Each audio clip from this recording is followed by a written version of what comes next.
ઓમ નમો નારાયણ. જય શ્રી કૃષ્ણ મિત્રો. ભક્તિમાર્ગ ચેનલમાં ફરી એકવાર તમારું હાર્દિક સ્વાગત કરું છું.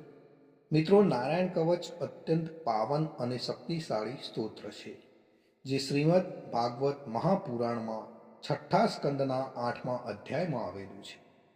આ કવચનું પઠન આપણી અંદર દૈવી શક્તિઓને જગાડે છે અને બધી જ બાજુઓથી આપણું રક્ષણ આપે છે. એટલે કવચ પાઠ કરતા પહેલા ભગવાન વિષ્ણુ, નારાયણ, શ્રીહરિ તેમજ સર્વદેવોને વિશ્વ શાંતિ અને આત્મશુદ્ધિ માટે પ્રાર્થના કરવી શ્રેયસ્કર ગણાય છે. તો આપણે આપણા પરિવાર માટે તેમજ વિશ્વના કલ્યાણ માટે શ્રી હરિને એક પ્રાર્થના કરીશું. પછી જ આપણે સંપૂર્ણ નારાયણ કવચનો પાઠ કરીશું. પ્રાર્થના. હે પરમ નારાયણ, અનંત અનાદિ વાસુદેવ, હે જગતના ત્રાતા, ધર્મના રક્ષક, આજે હું આપની શરણ આવી ભય મુક્તિ, શાંતિ અને શુદ્ધિ માટે હું મારા મન, વાણી અને કર્મથી આપની આરાધના કરું છું. હે દયાના સાગર, અમારી ભૂલચૂકને માફ કરી અમારું રક્ષણ કરો. આજનો નારાયણ કવચનો પાઠ કેવળ મારા માટે નહીં, પણ સંસારના સર્વ જીવોના કલ્યાણ, શાંતિ અને પરમ શ્રેય માટે હું કરું છું. હે હરિ, મારી આંતરિક અને બાહ્ય દુઃખોને નાશ કરો. મને સત્પથ પર ચલાવો અને મારું મન હંમેશા આપના ચરણોમાં અડગ રહે એવી કૃપા કરો. ઓમ નમો નારાયણ. તો મિત્રો, આપણે નારાયણ કવચનો આ પાઠ સંપૂર્ણ સાંભળીશું, તો જ એમાં કહેવામાં આવેલું ફળ કથન આપણે પ્રાપ્ત કરી શકીશું. તો મિત્રો, આપણે નારાયણ કવચ સાંભળતા પહેલા કોમેન્ટની અંદર જય શ્રી કૃષ્ણ લખીશું અને ત્યાર પછી આપણે સંપૂર્ણ નારાયણ કવચ સાંભળીશું. અને સાંભળ્યા પછી આપણા જે પણ મિત્રો હોય એમને પણ જરૂરથી શેર કરીશું. તો ચાલો શરૂ કરીએ છીએ નારાયણ કવચ. શ્રીમદ ભાગવતના છઠ્ઠા સ્કંદના 8મા અધ્યાયમાં શ્રી નારાયણ કવચ ત્વષ્ટા ઋષિના પુત્ર વિશ્વરૂપ ઇન્દ્રને કહે છે. વિશ્વરૂપ કહે છે, જ્યારે ભયનો સમય પાસે આવ્યો હોય ત્યારે મનુષ્ય હાથ પગ ધોઈ આચમન કરી ઉત્તર દિશા તરફ મુખ રાખી નારાયણ કવચનો પાઠ કરવો. જ્યારે ભય આવે ત્યારે શ્રી નારાયણ રૂપ નામનું બખ્તર ધારણ કરવું. ગરુડની પીઠ પર ચરણ કમળ ધારણ કરનારા, 8 સિદ્ધિઓ વાળા, 8 બાહુઓ વાળા અને તે 8 બાહુઓ વિશે શંખ, ચક્ર, ઢાલ, ગદા, બાણ, ધનુષ તથા પાસને ધારણ કરનારા શ્રી હરિ, મારી સર્વ પ્રકારે રક્ષા કરો. જળમાં મત્સ્ય અવતારધારી ભગવાન, જલતંતુઓથી તથા વરુણના પાસથી મારી રક્ષા કરો. માયાથી બટુક બનેલા વામનજી, સ્થળમાં મારી રક્ષા કરો. શ્રી વિશ્વરૂપ ત્રિવિક્રમ ભગવાન, આકાશમાં મારી રક્ષા કરો. જેના અઠહાસ્યથી દિશાઓ ગાજી ઉઠી હતી અને ગર્ભિણીઓના ગર્ભ પડી ગયા હતા, એવા ઋષિ ભગવાન, દુર્ગ, વન અને યુદ્ધ ભૂમિમાં મારી રક્ષા કરો. પોતાની દાઢથી પાતાળમાંથી પૃથ્વીનો ઉદ્ધાર કરનાર ભગવાન, યજ્ઞ મૂર્તિ વરાહ, માર્ગમાં મારી રક્ષા કરો. પરશુરામ ભગવાન, પર્વતોના શિખરોમાં મારી રક્ષા કરો. અને ભરતના મોટા ભાઈ રામ ભગવાન તથા લક્ષ્મણ, પ્રવાસમાં અમારી રક્ષા કરો.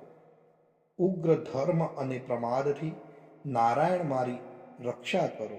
નિંદાથી નર ભગવાન ને યોગ ભ્રષ્ટ થતા યોગેશ્વર દત્તાત્રેય ભગવાન મારી રક્ષા કરો. ત્રણેય ગુણોના સ્વામી ભગવાન કપિલ કર્મ બંધનથી મારી રક્ષા કરો. સનંત કુમાર કામદેવથી મારી રક્ષા કરો.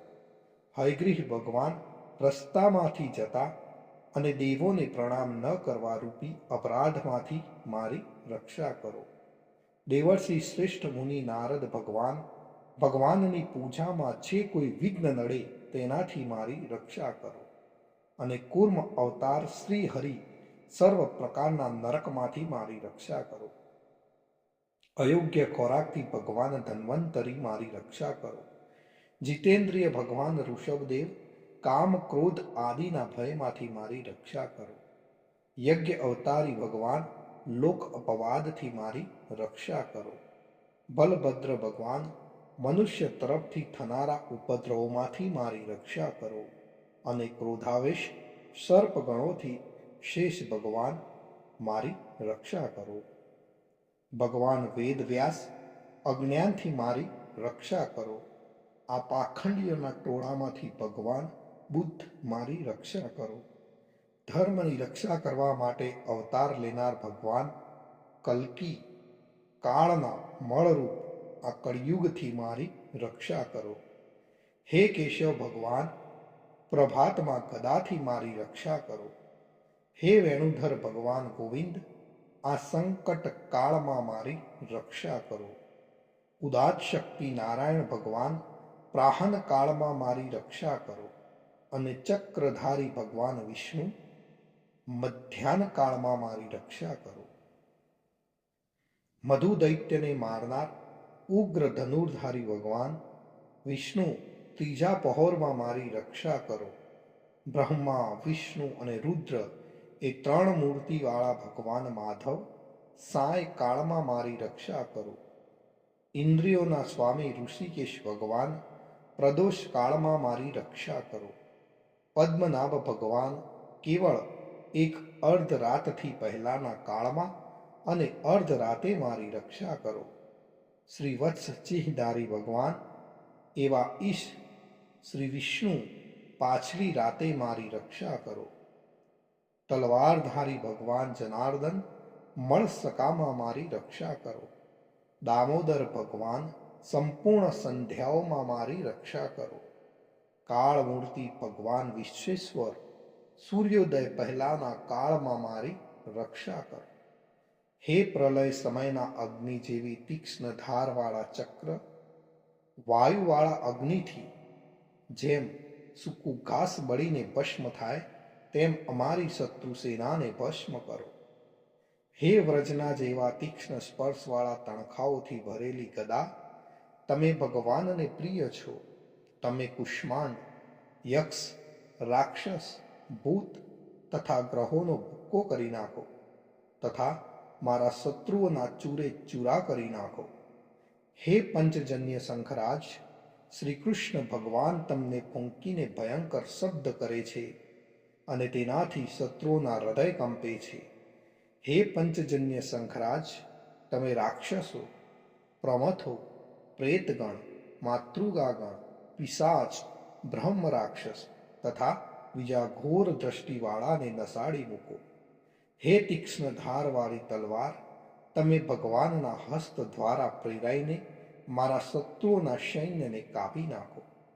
હે સેંકડો ચંદ્ર જેવા મંડળ સમાન ઢાલ તમે શત્રુઓની આંખોને ઢાંકી દો તથા પાપી નજરવાળાઓની પાપ દ્રષ્ટિને હરી લો. અમને ગ્રહોથી કેતુઓથી મનુષ્યોથી સર્પોથી દાઢવાળા પ્રાણીઓથી તથા પાપોથી જે ભય થાય છે તે સૌ તથા જેઓ અમારા સુખમાં વિઘ્ન કરનાર છે તે સર્વે ભયો ભગવાનના નામરૂપ અસ્ત્રના કીર્તનથી જ તુરત જ નાશ પામો. વૈદિક સ્ત્રોતોથી સ્તુતિ કરાયેલ વેદમય તથા સમર્થ ગરુડ ભગવાન સર્વ સંકટોમાં મારી રક્ષા કરો તથા વિશ્વસેન ભગવાન પણ પોતાના નામો લેવા વડે સર્વ સંકટોમાંથી મારી રક્ષા કરો. શ્રી હરિના નામ રૂપ વાહન અને આયુધો સર્વ દુઃખોમાંથી મારી રક્ષા કરો. ભગવાનના મુખ્ય પાર્ષદો અમારી બુદ્ધિ, ઇન્દ્રિય, મન તથા પ્રાણની રક્ષા કરો. આ સાકાર નિરાકાર જે કંઈ જગત છે સર્વ ભગવાનનું જ સ્વરૂપ છે. આ સત્યથી મારા સર્વ ઉપદ્રવો નાશ પામો. અભેદ દ્રષ્ટિવાળા મનુષ્યને ભગવાન પોતે ભેદ રહિત જોવામાં આવે છે, તો પણ તે પોતાની માયાથી આભૂષણો, આયુધો તથા ચિહ્ન નામની શક્તિઓને ધારણ કરે છે. તે સત્ય પ્રમાણ વડે જ સર્વજ્ઞ તથા સર્વવ્યાપક ભગવાન શ્રી હરિ સર્વ પ્રકારના રૂપો વડે સર્વદા અમારી રક્ષા કરો. શ્રી નૃસિંહ નામના ઉચ્ચારણથી જ જળ, વાયુ, અગ્નિ આદિનો પ્રભાવ પોતાના તેજથી દૂર કર્યો છે. એવા લોકના ભયને દૂર કરનાર ભગવાન નૃસિંહ સર્વત્ર ચારો તરફ મારી રક્ષા કરો. નારાયણ કવચનું ફળ કથન. વિશ્વરૂપ કહે છે, હે ઇન્દ્ર, આ નારાયણ કવચ તમારી આગળ જે કહ્યું, જે ધારણ કરવાથી તમે શ્રમ વિના અસુરોના અધિપતિઓને જીતશો. આ નારાયણ કવચને ધારણ કરનારો મનુષ્ય નેત્રથી જેના તરફ જુએ અથવા તો પગ વડે જેને જેને અડકે તે તુરત જ બધા જ ભયમાંથી છૂટે છે. આ નારાયણ કવચ ભરનાર પુરુષને કોઈ દિવસ રાજાઓ તરફથી, ચોર તરફથી, ગ્રહો થકી, વ્યાઘ્ર આદિ તરફથી તથા બીજા કોઈ તરફથી કોઈ પણ પ્રકારનો ભય રહેતો નથી. તો મિત્રો, આ હતું આપણું રક્ષા કરનારું નારાયણ કવચ. ભગવાન સર્વનું રક્ષણ કરે એવી જ મારી પ્રાર્થના. અને મિત્રો, કોમેન્ટની અંદર જય શ્રી કૃષ્ણ લખવાનું ભૂલશો નહીં. સમય કાઢીને જય શ્રી કૃષ્ણ કોમેન્ટની અંદર લખજો. જય શ્રી કૃષ્ણ.